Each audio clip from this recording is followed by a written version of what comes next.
you're entering a realm of imagination, where dreams are told between the lines of the universe. This is a Midnight Tale podcast. I'm your host, Celeste, your guide through this dreamscape. Hello, everybody. Welcome back. I can't wait to share my new dream with you. Today's new tale is about witches and witchcraft in the modern day age. Follow Celeste as she traverses modern day times as a witch. What does she do for fun? How do they survive? Is witchcraft really needed in the modern day age?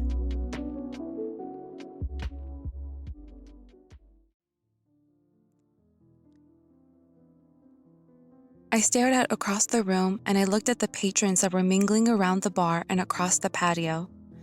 I held a napkin in my hand and mindlessly shined the silverware in front of me to get rid of the water spots and make them impeccably clean.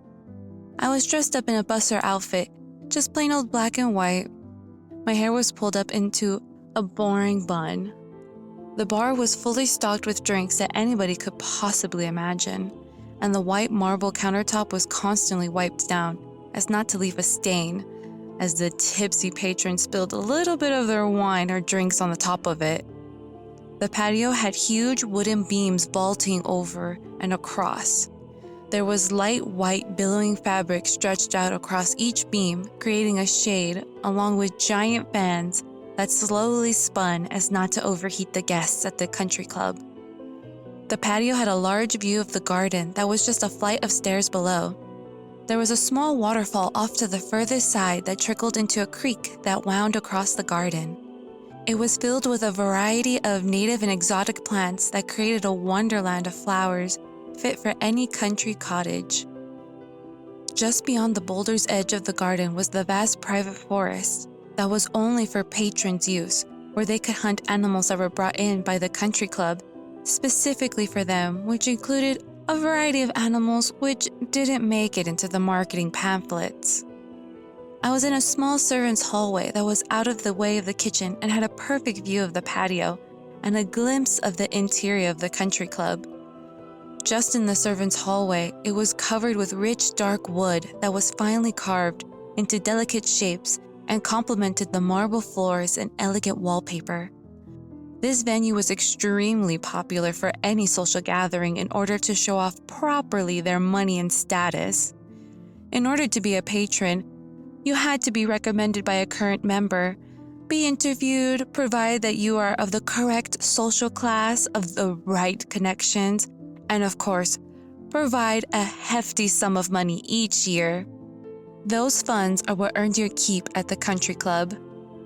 I picked up a tray of hors d'oeuvres and quietly moved closer to the patio.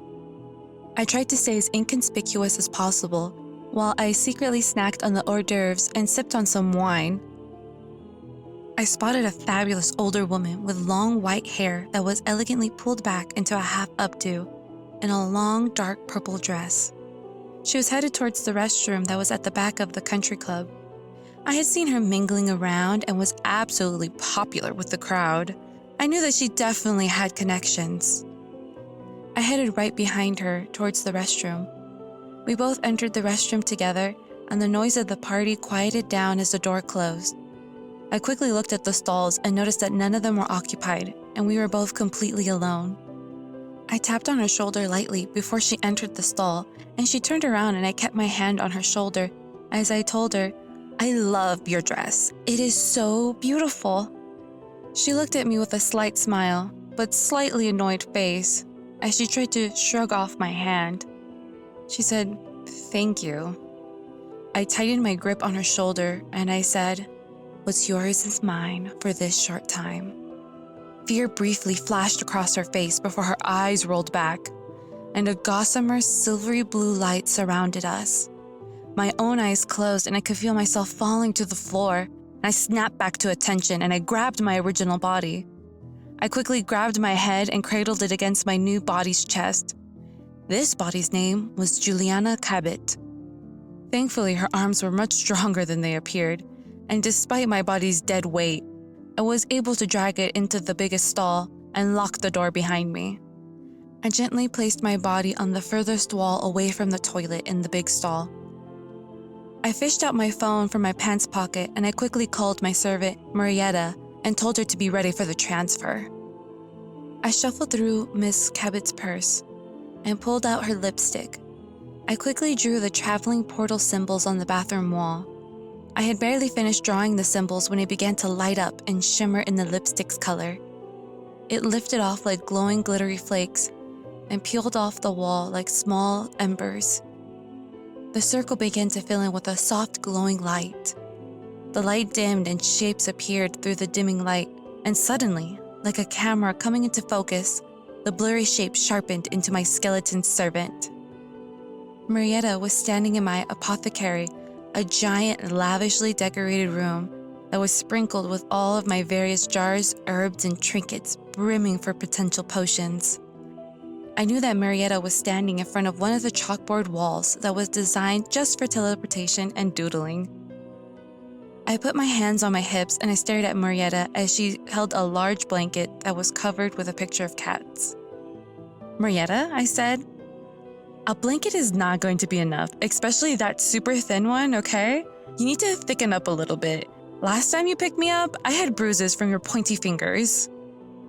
Marietta reached up with her bony fingers to the tiger's eye amulet that was welded to her chest bone with iron.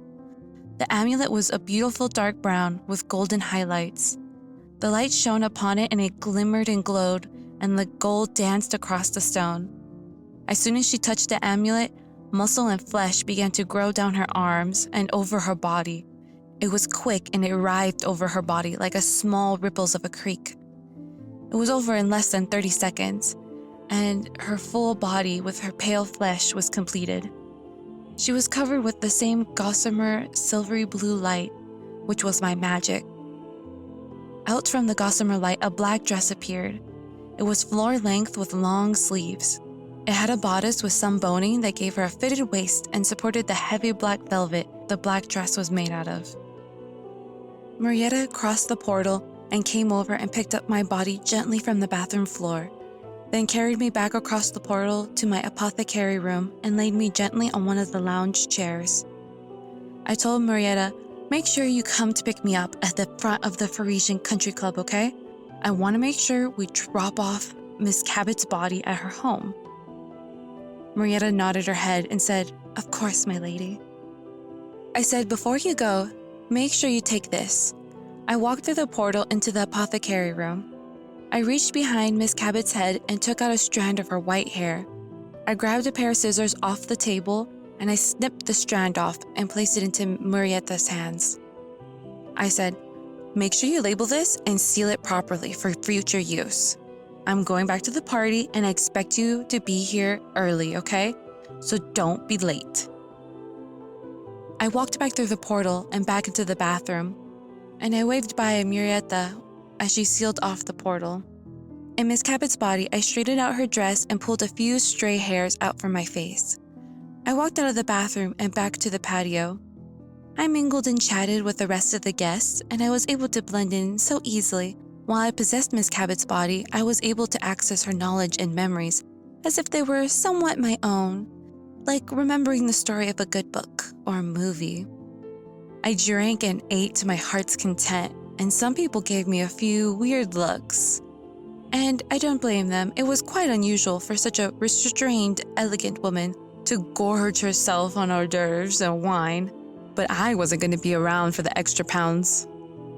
I waltzed around the room, talking to different patrons, searching for tidbits of interesting information or events that would pique my interest. There was a few contenders, such as events across seas where I was invited to an art gallery opening or to attend destination weddings. There was also a few older gentlemen who entertained the idea I could be their travel companion, as I was a newly widowed woman. As much as the idea was tantalizing, the people who offered it weren't exactly my type. Even in Miss Cabot's body, I wouldn't want them touching me.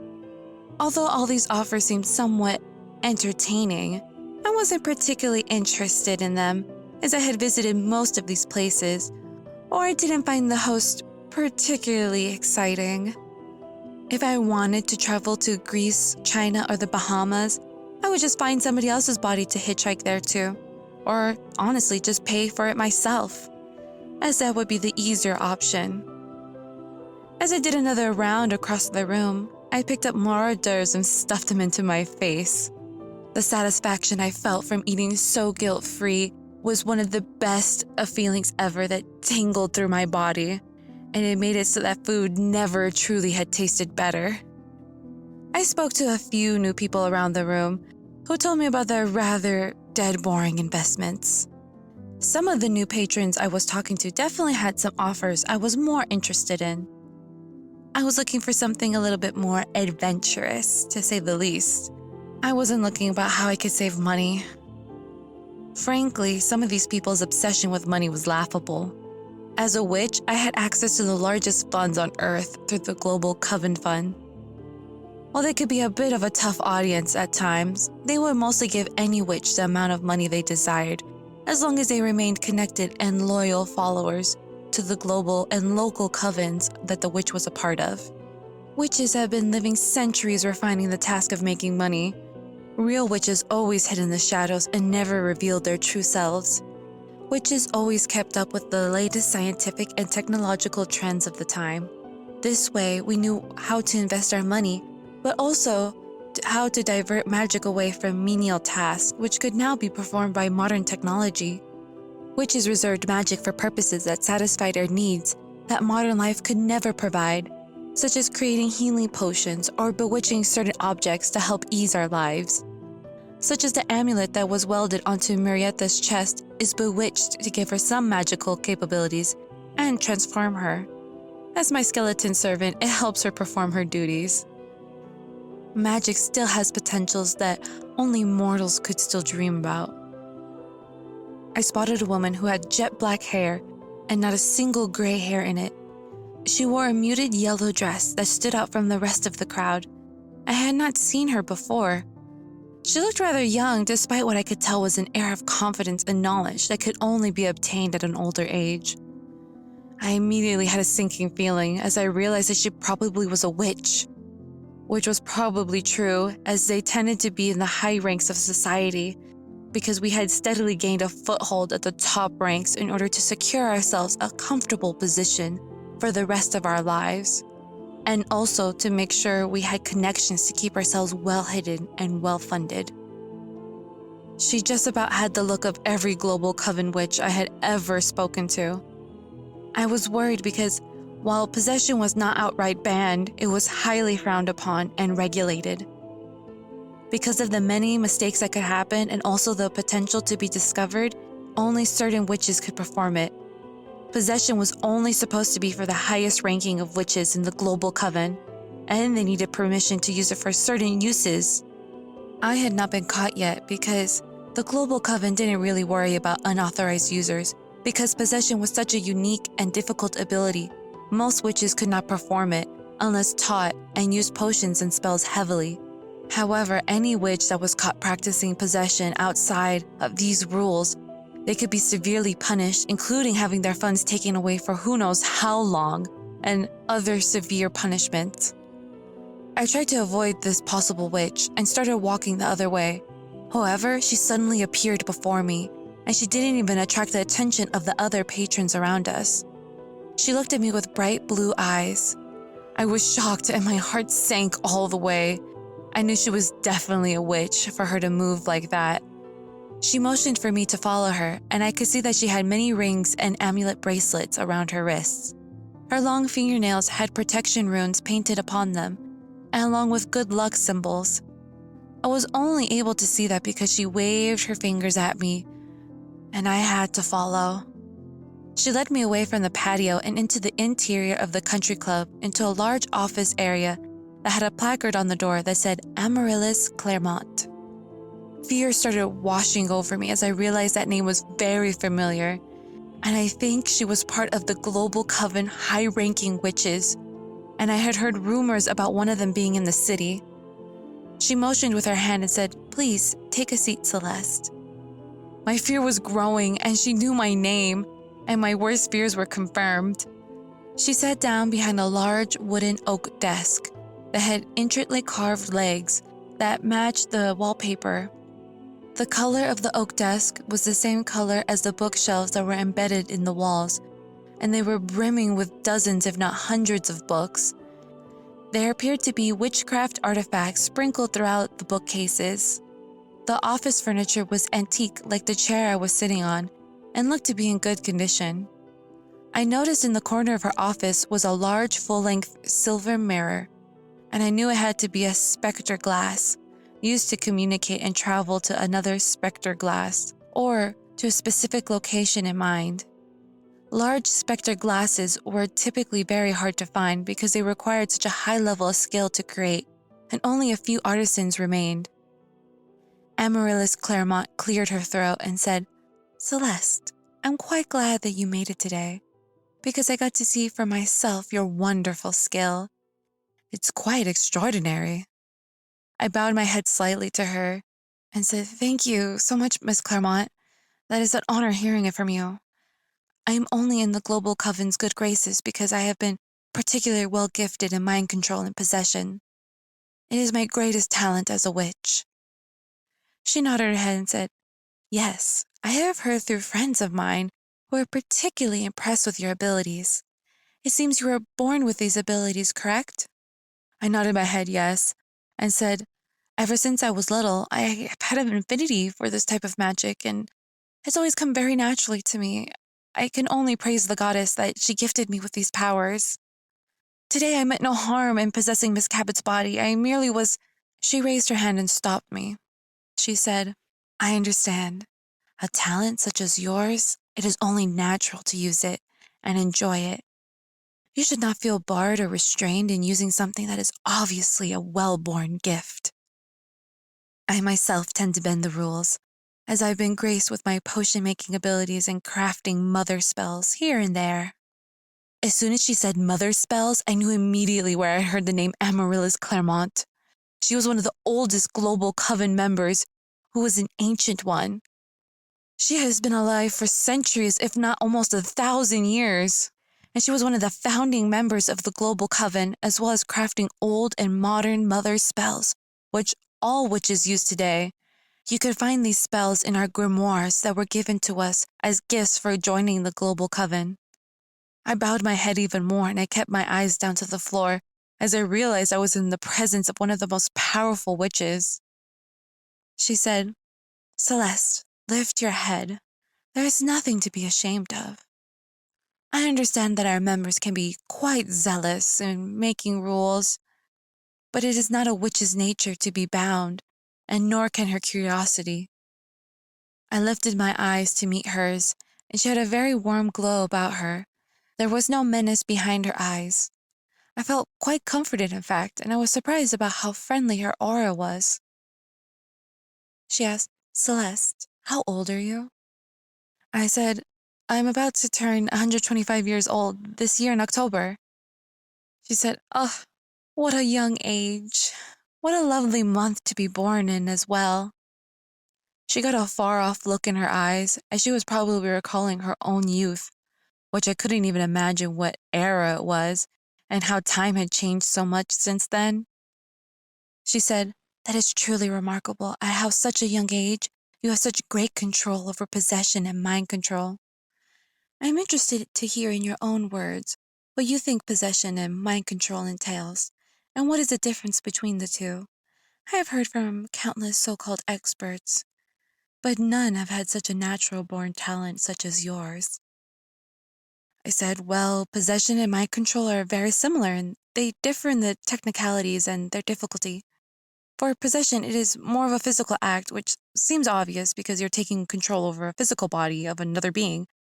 But that is the downside of it, is that you must be in physical contact and have a physical object such as the body or hair, because there must be a physical link between you and the host. Some of the advantages possession have, however, is the fact that you do retain the person's knowledge and memories that you have access to while you're in their body, which can be extremely useful in maintaining the facade of the host's personality.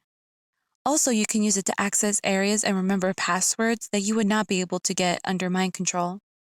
One of the biggest downsides of possession is that there is a time limit, which all depends upon the skill of the witch, because if you stay too long in the host's body, You can become intermingled with their soul and be unable to leave, or overwhelmed with their spirit.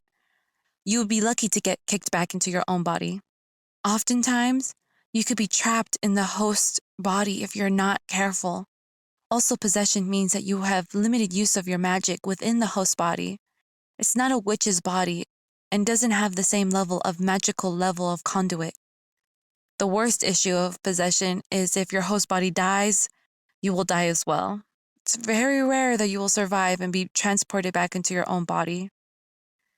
Mind control uses the same path of magic as possession. It is slightly more difficult, and that is due to the fact that it is precise magic in order to create precise memories. In a possession, there is very little mind control needed, only erasing and slightly editing memories. You want to erase any sort of magical hints. In possession, the brain goes in an autopilot or more of a comatose state, and since the body is actually doing the acts, there's no illusion or gaps in memory that need to be filled. There's only tweaking. Whereas, with mind control, the mind must be awake, and you must take control of a conscious brain, which is much more difficult in order to force them to do anything. There is a much higher chance of rejection from the host. Mind control, however, does not need physical touch, and all you need is visualization of the host, and mind control can be done from a distance. These are some of the highest levels of witchcraft that can be performed, and it's a rare skill, as you can imagine, that only a few are able to do. You either have to have a natural affinity or lots of practice with potions and spells. I myself actually use a spell when I'm a little lazy and don't want to focus completely. She looked over at me amused and said, "You're telling me you have a high enough level that you can do this spell without any chanting or potions, but you still choose to." I said, "I know, sometimes it's just more convenient at times." She smiled widely and said, "This is truly marvelous. I am so glad I came here today. I did not think I would be this impressed. Celeste, I have to admit this is rather embarrassing, but despite all my years of knowledge, I have never been able to completely possess another body. I've had some mild success with mind control and have had an incomplete possession, but that whole branch of magic is completely out of my grasp. I've had many teachers and I've tried many different potions and spells to help me, but I believe you are by far the most naturally talented of them all." I said, "Thank you so much. I greatly appreciate the praise, but I don't know if I can be your teacher. I've never had a student and I've never taught anybody else how to do this. I've explained it to my friends and a few others, but they haven't had any success." She shook her head and waved her hands in the air, which bent her gossamer magic light, and it was a glittery warm yellow. It swirled around her like a warm wind.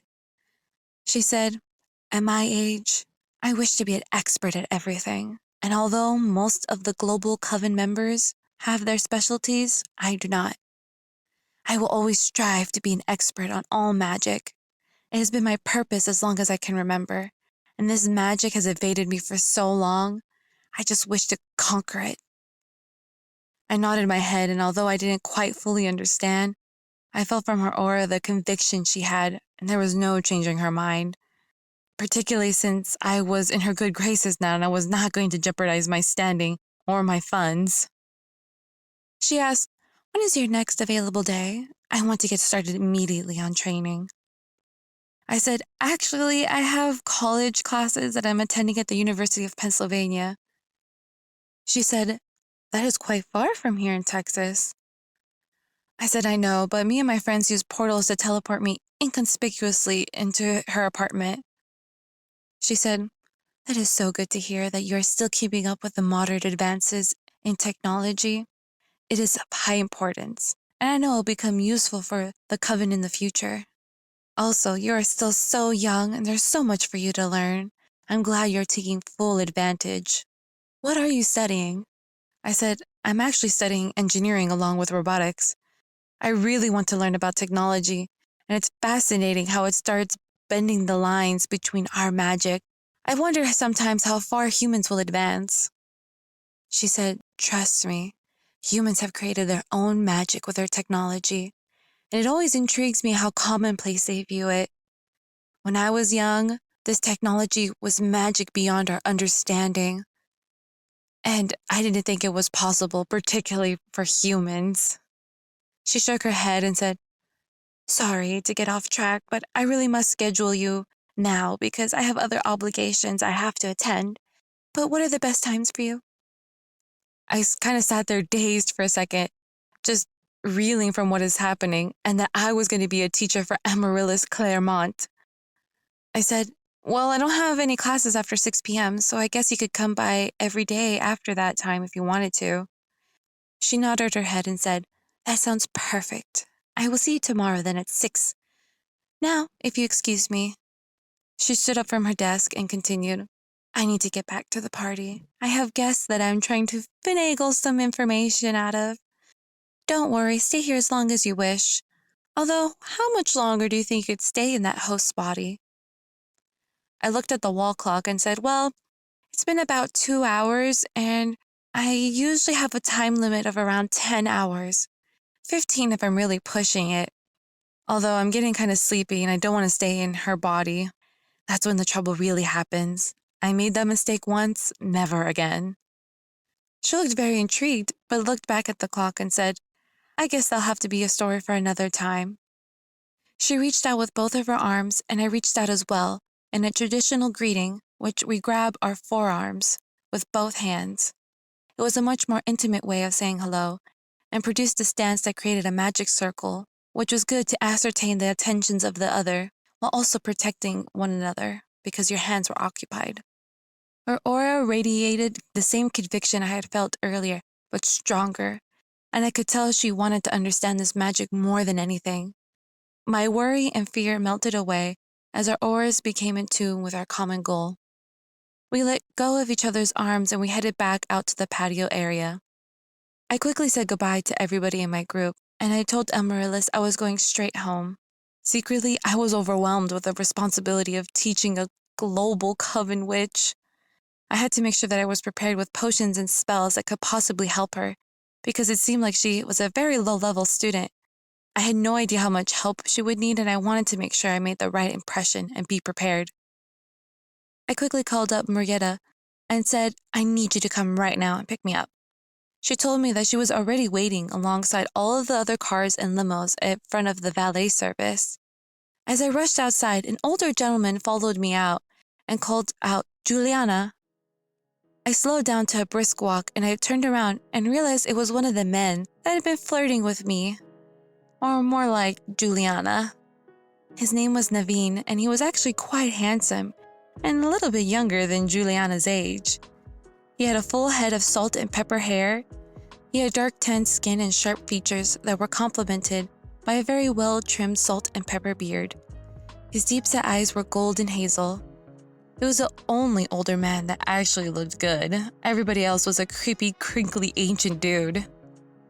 He walked up to me and asked, "Leaving so soon already? The party has barely begun." I said, "Unfortunately, I must. Quite a day tomorrow, to say the least. Was there something that you needed from me?" A slow smile spread over his face, and he said, "Well, what I would like from you is to see you again, perhaps in a more intimate setting." I slowed down, and we walked slowly next to each other. I looked up at him and said, "I would like that as well." I gave him a little flirty smile. We exchanged numbers and we chatted a little as we headed towards the entrance. I asked him, "Are you planning on heading out now?" He said yes, particularly since the one interesting thing of this party is leaving as well. He continued, "Do you care to join me for a little while?" His hand grazed mine and I firmly grasped his hand back. I asked, "Do you live nearby? I could give you a ride since I'm leaving. My chauffeur would gladly take you back." He said, "I actually live quite close by, but we could take a long way around." I smiled and said, "I think we could do that." We reached the entrance of the country club and headed out the doors to the valet area. Marietta pulled up quickly to the side. Me and Naveen quickly got inside my limousine and we chatted for a few minutes, but it quickly devolved into a heavy makeout session. He was quite experienced and far more advanced than the college boys who floundered around trying to just please themselves or had no idea what they were doing. My dress was practically up over my head by the time we made it to Naveen's house, which of course Marietta so brashly stopped in front of. She opened the driver's cabin window and said, "We have arrived." We both stopped and I said, "Well, I had a wonderful time. Let me know when you're available next time. Sorry for my chauffeur, she's a little blunt sometimes." He laughed and he helped me back up onto the seat and smoothed out my dress for me. He said, "I truly hope to get to know you at a deeper level." I straightened out his jacket and flipped his tie back around the right way. I said, "I truly look forward to it." He got out of the limo and I sighed as I looked off at him, and we waved goodbye. I was already planning my future rendezvous with him in Juliana's body.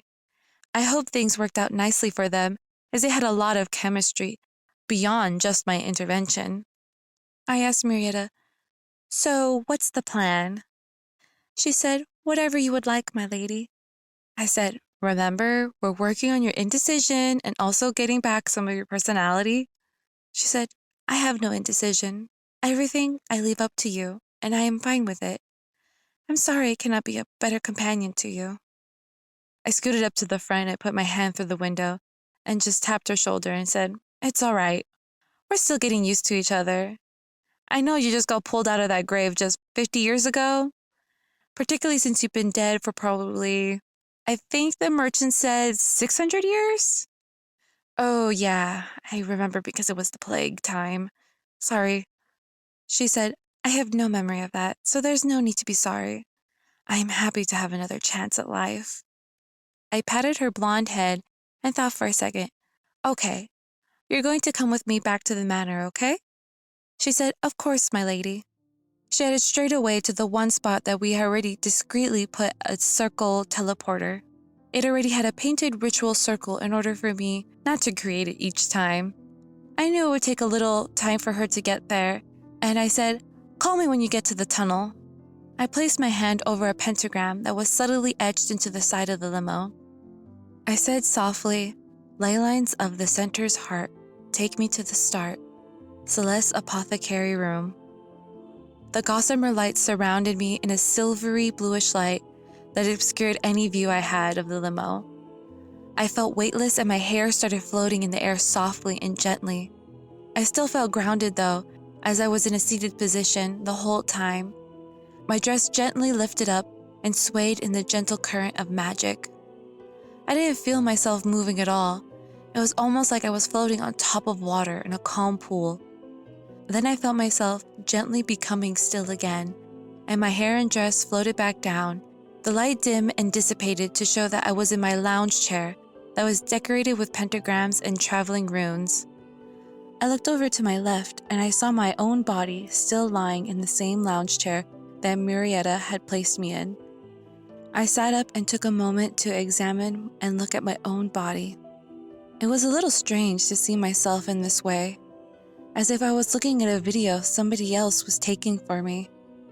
My light brown hair was still up in a bun, and I was looking very uncomfortable in my busser's outfit. I should have told Marietta to change me out of this because I knew I'd probably have a few kinks in my back. Thankfully, it wasn't anything a potion couldn't fix, but it reminded me of the long way I had to go teaching her to be self-reliant and take initiative. I gently moved my body into a more comfortable position and stared a little longer. I spooked myself thinking about what would happen if my body's eyes opened, and what would happen then. Who would be inside, if anything? What would be staring back at me in my own body? I shuddered at the thought of my body becoming a soulless husk.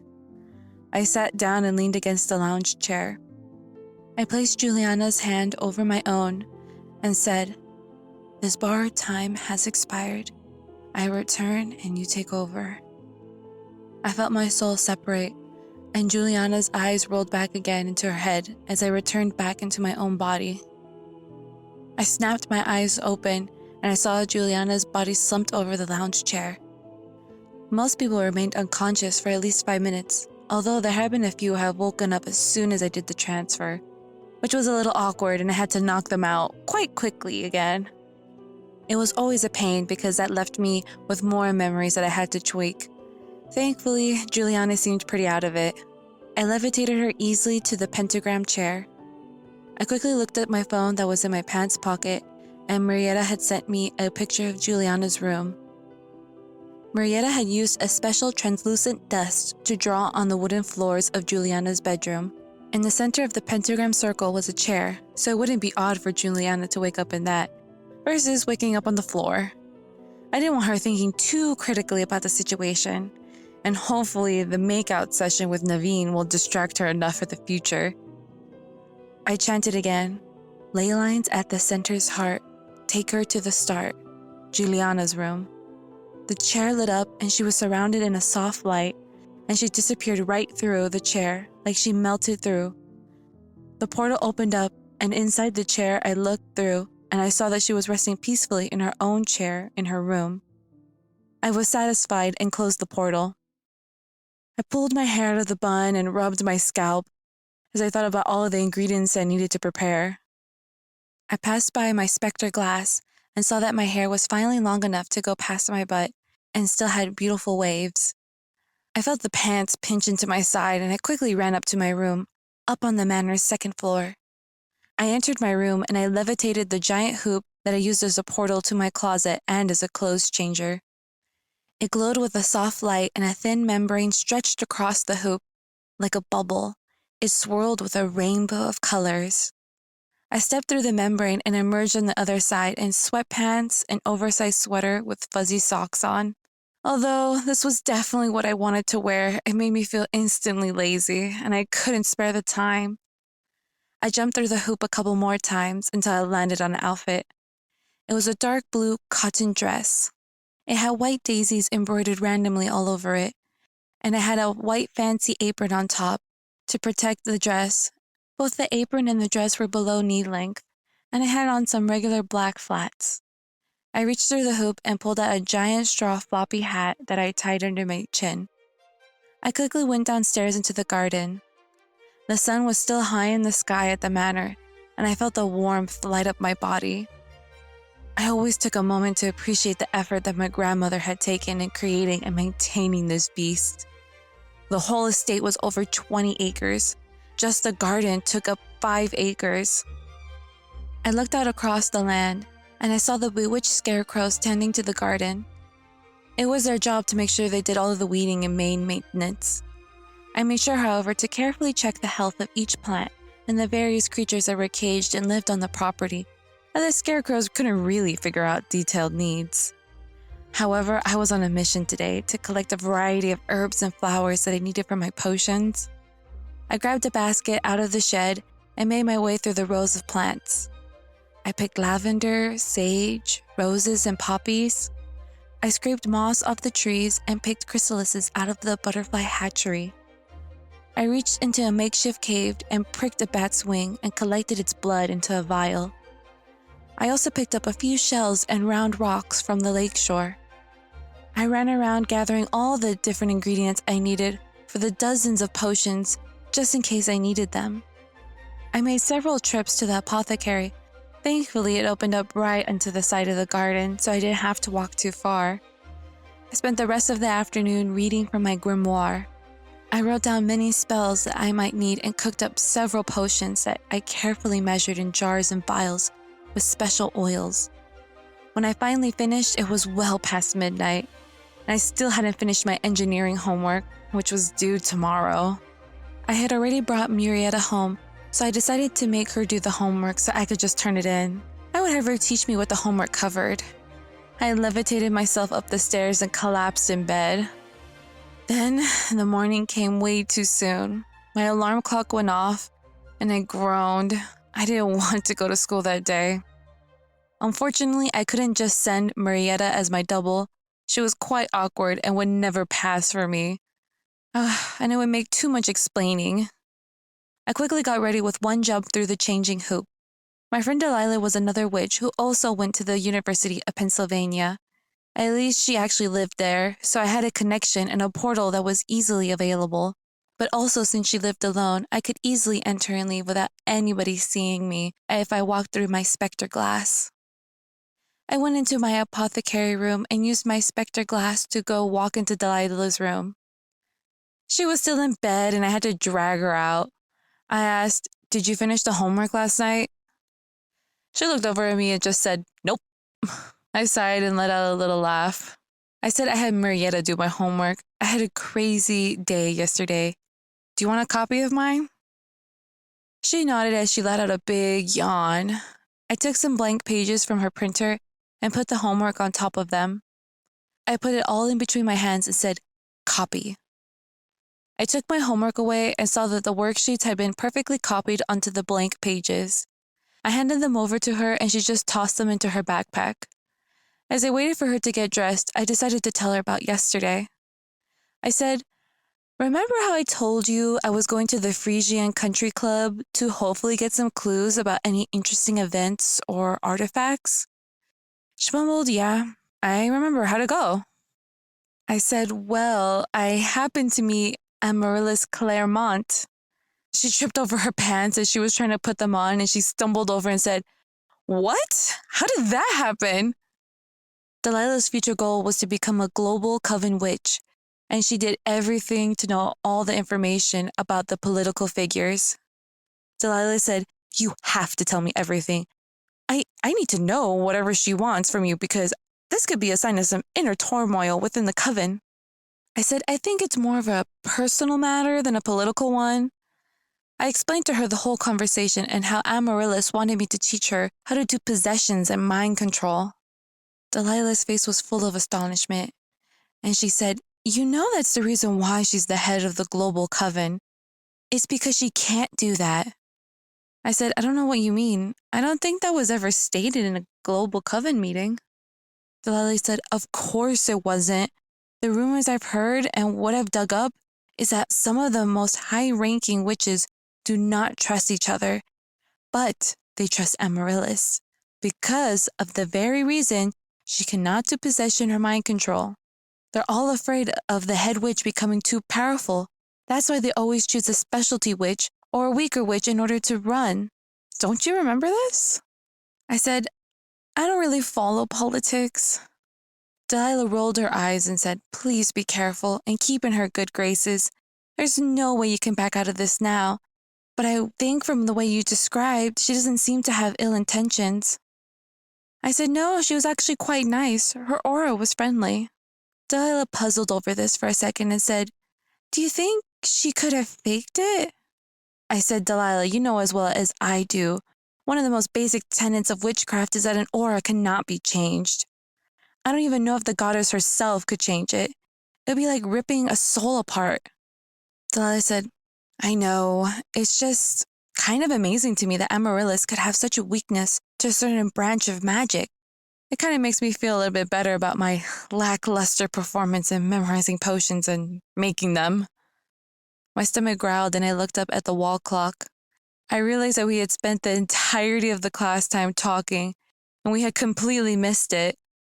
Delilah looked up at the clock and she just started laughing. She said, "Well, I guess we're going to just have to find an excuse for next week." I said, "No worries. I'll just make something up for our professor next week, just tweak his memories a little bit." Delilah asked me, "Do you want to go to Sunnyside Up?" It was a popular breakfast place in our town. I said, "Of course," and we both headed down to the restaurant. Afterwards, we headed towards our other classes until we finished up for the day. I returned through Delilah's portal in her room into my apothecary room and relaxed until Amaryllis showed up. Amaryllis was guided in by Marietta, who gave me a warning bell before she arrived so I could look put together. I greeted Amaryllis and we both did a coven greeting. I introduced her to the various potions and spells that we would be using. She kind of chuckled and said that I invented a couple of these spells and potions that you selected, actually. I said, "I hope that's a good sign because I think that something of your creation will probably turn out to help you in the long run." She asked, "What type of frame of mind do you have to be in order to do a possession? Because I think that there's just a simple thing that I'm overlooking. and I feel like I'm blocked just from the beginning. I asked, well, what have you done before? You told me before you did a partial possession. What happened? She said, well, honestly, that possession was probably due to more of an emotional reaction. I won't get into all the details, but I was betrayed by a close friend. I was so upset, and I took over her body. I asked, what happened after you took possession over her body? She looked up into the distance with a sad look in her eyes and said, I almost killed her. However, she recovered, and we both don't really speak anymore. We just try in general to avoid each other as much as possible. I said, okay, that experience is not really going to help you with future possessions. Do you have any other experiences? She said yes. There was one time where I did possess my teacher, many years ago. However, since she had a strong will and was a witch, she rejected me almost instantly. I said, okay, we're going to use Marietta since she is a reanimated bewitched servant. She will not have any resistance to you, especially since I tell her not to. I sat Marietta down and told Amaryllis, I don't think about the other person at all. I have no expectations for what's in their mind. I always keep track of myself and who I am. So I'm always an individual inside their body, and I do not become them. That's how you stay safe. The best trick that I do is when I'm looking in their eyes.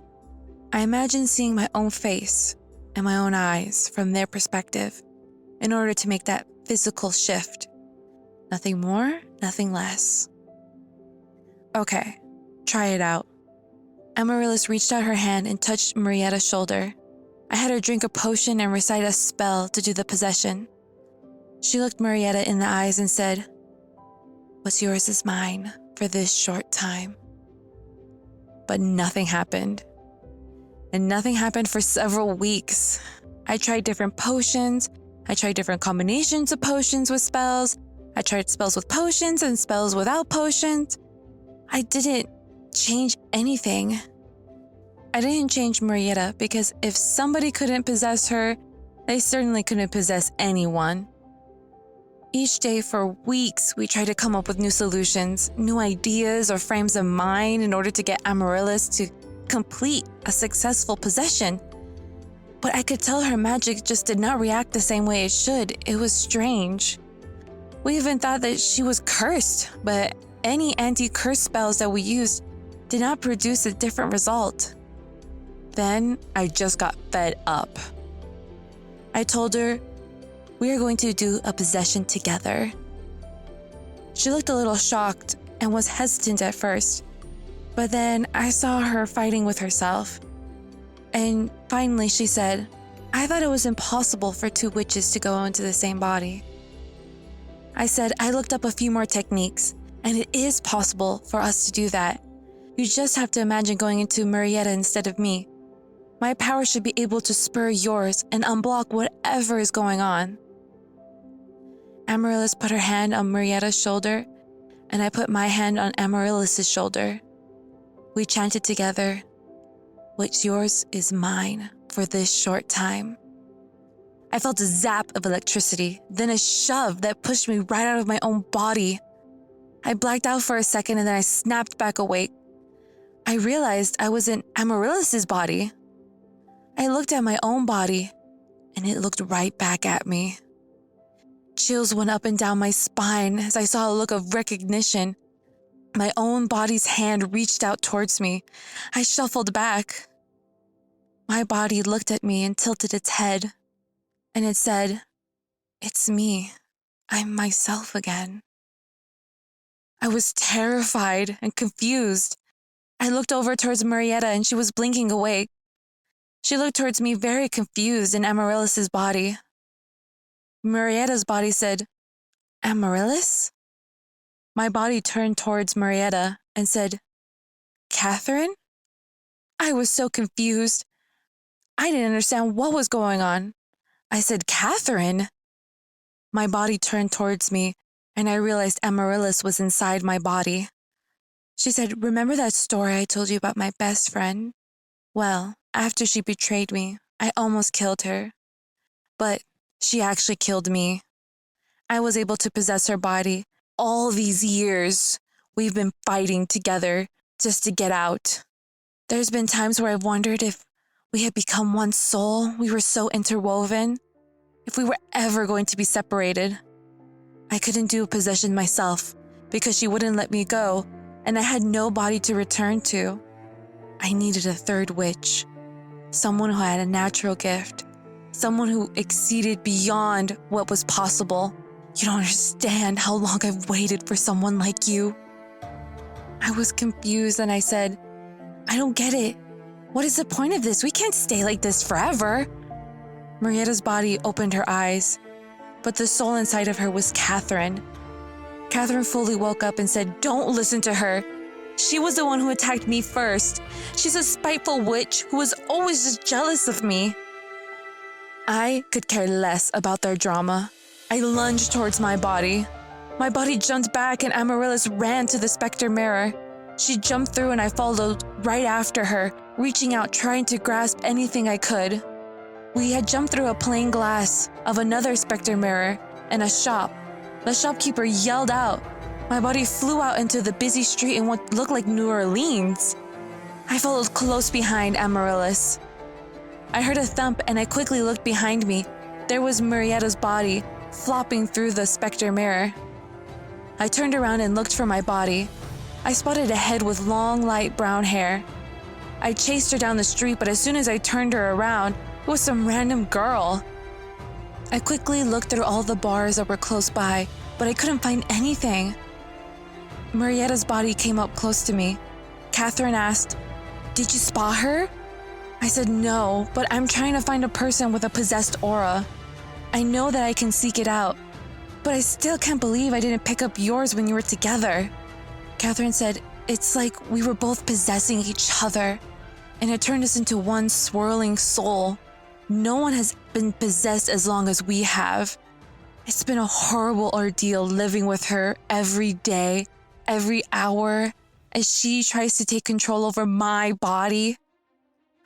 It has been the worst hell with a dead spirit clinging on to me and trying to find a way out." I blocked out some of what Catherine was saying, and I focused my energy on finding and picking up the possessed aura. I did ask, "How did nobody know what happened?" Catherine said this is before we were really anybody, before anybody really knew who we were. We were both still young, still in school. I think we were in high school. I played it off as an accident, and Amaryllis had died on our adventure into the cursed forest. We both had our interests to lie.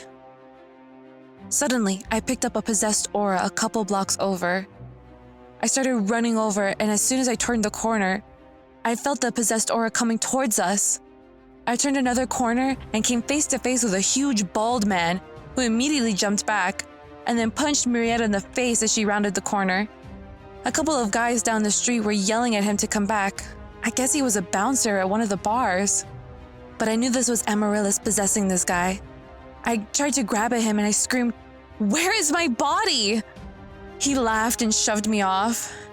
Amaryllis said, "I'm going to find myself a new body. I dished yours somewhere around here."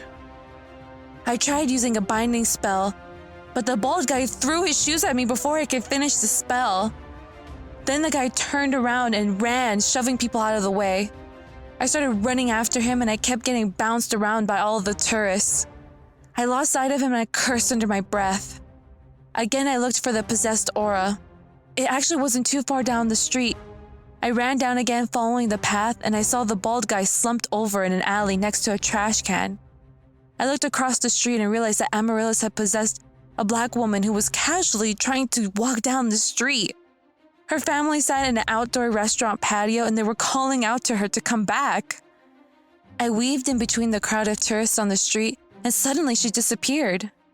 As I got closer to the spot, I realized that she had collapsed. People were gathered around the black woman's body, concerned. I looked around again, but I was so frustrated and anxious, it was so hard to focus. I looked for anyone who looked out of place. I noticed an Asian woman slightly jogging towards the police barricade that blocked off the street for the tourists. I climbed up a couple steps to an apartment building to get a better view. I saw the woman quickly grab the officer's arm, who then collapsed. The other officers quickly swarmed around them, and the possessed officer shook the woman off and walked to his car and drove away. Other officers tried to stop him and called to him, but he pushed past them. I knew Amaryllis was on a war path. I took a breath and I tried to reach out and mind control the officer's body. But even though I wasn't a witch's body, I was so disconnected from my magic and frazzled, Amaryllis easily swatted away my attempts. I have never seen anybody possess so many people in a row, let alone from a human host body. Catherine and Marietta's body finally caught up to me and was wiping her bloody nose. She saw the police car speeding away. She hung her head. I turned towards her. There's nothing more we can do. We can't chase her, and the only portal that I know is back over at the shopkeeper's, and I don't have anything on me to create a portal. Catherine said the best thing we can do is inform the global coven of everything. But the only good thing out of this night is that she's not inside my body anymore. She reached out and patted my arm and looked longingly over, finally freed from the grips of her mortal enemy.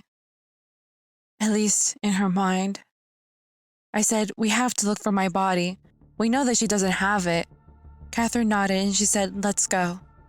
I took a deep breath and searched for that connection to my own body. It was thin like a spider's web, but strong.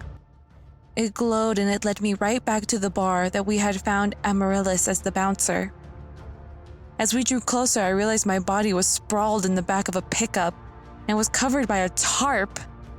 I don't know how it got there, but the engine was already on and ready to go. I flew into the bed of the truck and started screaming my head off. The guy who was coming back to the truck ran away, and a couple of tourists came to check to see what was going on. I managed to reassure them enough to have them go away, and me and Marietta dragged my body back to the shop where we had all landed. The shopkeeper was waiting outside and hurried us in. He was cursing under his breath about how foolish us witches could be. We entered the back room and laid down my body on the table. I was so grateful to have it back, and I quickly took Marietta's hand and grabbed my own body's hands as we chanted, "This borrowed time has expired. I return and you take over." I felt my soul separate from Amaryllis's body, which was really Catherine's. I gently floated back into my own body and blinked awake. I looked over at Catherine and Marietta's body, and they were both coming back. I flexed and cracked my hands and rolled my shoulders.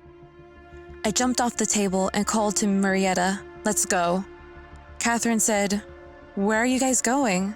Thought we planned on going to the global coven." I said, "Well, I changed my mind. We're gonna go catch a witch." Catherine smirked and said, "I'm ready to burn a bitch." The shopkeeper just looked at us and shook his head as the three of us strolled through the specter mirror, ready for a hunt.